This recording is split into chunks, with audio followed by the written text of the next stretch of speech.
First of all, I like to say Islam is not an alien religion.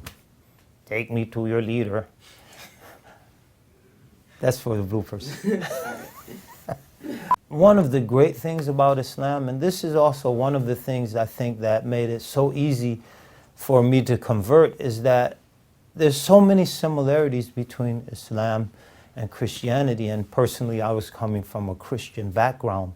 So when I found that Islam indeed believes in Adam and Eve, the story of our creation of the world, 6 creative periods, and things we're familiar with, the prophets, Moses, Noah, Abraham, Jacob, Isaac, Joseph, the story of Joseph in Egypt, David and the Psalms, Jesus. These are all names that a Christian is familiar with, and these are names that appear in the Quran, and they appear in the traditions of Muhammad.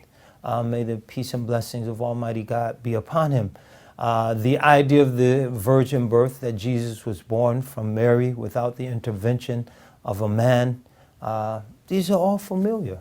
The resurrection of Jesus, even though a lot of the intermediary steps that Christians believe and Muslims don't, but the idea that Jesus was resurrected or ascended into heaven, let me say that, as opposed to resurrected. We don't believe that he was killed, but that he was taken up. All of these are familiar. The return of Jesus at the end of time, this is something Muslims believe in. So there, in terms of names, personalities, places, events, there are so many similarities between Islam and Christianity. Now, saying that, a person would logically ask them, why become a Muslim?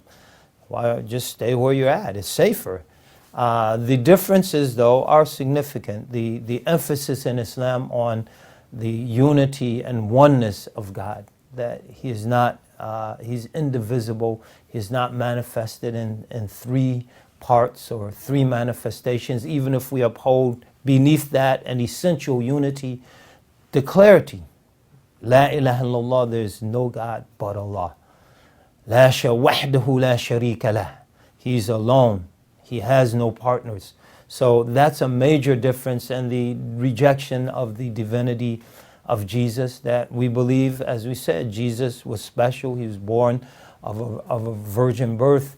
The angel Gabriel came and addressed his mother. We believe all of that, but we don't believe Jesus is God. And some people will say, well, he's born miraculously. And as Muslims, we say Adam was born even in an even more miraculous way. If Jesus came from a woman, he came the way all human beings come. Adam came without a man or a woman, no mother, no father, just the command of God. Eve was created in an even more miraculous way. She came from a man, and a man doesn't have a womb.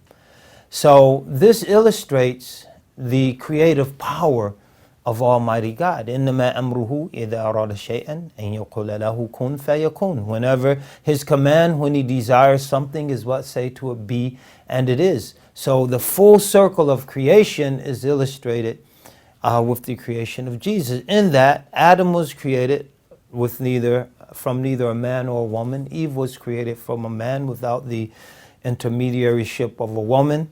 Jesus was created from a woman without the intermediaryship of a man, and all the rest of us were created from a man and a woman. So all of the possibilities are embodied in these examples, and that just shows the creative power of Almighty God. So those are a couple differences, but basically so many similarities that we mentioned, and I think that this is one of the things that should make Christians or Jews in this country very comfortable with Muslims. Not that everyone will become Muslim, and I don't think that's something we believe would happen, but everyone should be comfortable with Muslims from a theological point of view and from other points of view.